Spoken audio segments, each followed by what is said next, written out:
আৰু আমাৰ যি কৃষিভিত্তিক আলি আই লৃগাং, যিহেতু আমি কৃষিভিত্তিক আলি আই লৃগাং আমি লিগত কাৰ্যসূচী অহা 18 ফেব্ৰুৱাৰী অৰ্থাৎ ফাগুন মাহৰ প্ৰথম বুধবাৰে আমি মিচিংসকলে কৃষিভিত্তিক উৎসৱ আলি আই লৃগাংটোক আমি লিগত কাৰ্যসূচী, যেনেকৈ আমি ঙেণ্টি আঞ্জাক এই যিবিলাক বীজ আমি সিঁচো, তো ফাগুন মাহৰ প্ৰথম বুধবাৰে আমি বীজ সিঁচিম। আৰু তাৰ পিছতে আমি 5 দিন গেনা, 5 দিনলৈ আমি গেনা কৰিম। তাৰমানে দেওবাৰে আমি য়ললেন আমি গেনাটো ভংগ কৰি পেলাই তাৰ পিছতহে আমি কেঁচা বা শাক পাচলি বিভিন্ন ধৰণৰ সেই মাংসবিলাক আমি খাব পাৰোঁ।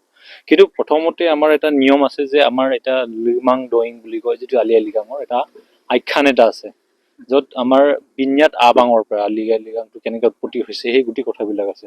চ' প্ৰথমতে আমি এসপ্তাহ আগতে আমি যিহেতু এটা জংঘলত অৰণ্যত বসবাস কৰিছিলোঁ, জংঘলত গৈ পেলাই আমি তাতে কিৰোগ ৰুক্কল বুলি কয় যিটো চিকাৰ কৰিবলৈ যাওঁ।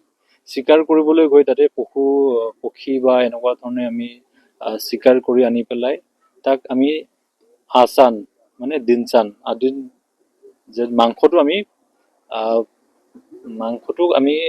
শুকোৱা মাংস আমি কেঁচা মাংস খাব নাপায় বুলি কয়। আমাৰ প্ৰথম বুধবাৰে লিগত কৰাৰ 5 দিনৰ ভিতৰত আমি 5 দিন গেনা কৰিব লাগে। চ' এইকাৰণে আমি এই যিটো মানে কেঁচা যিটো সামগ্ৰীটোৰ পৰা বৰ্জন কৰি পেলাই আমি এইটো কি কয় পোৰা মাংস বা এনেকুৱা ধৰণৰ সেই গোটেই খাদ্যটো আমি গ্ৰহণ কৰোঁ।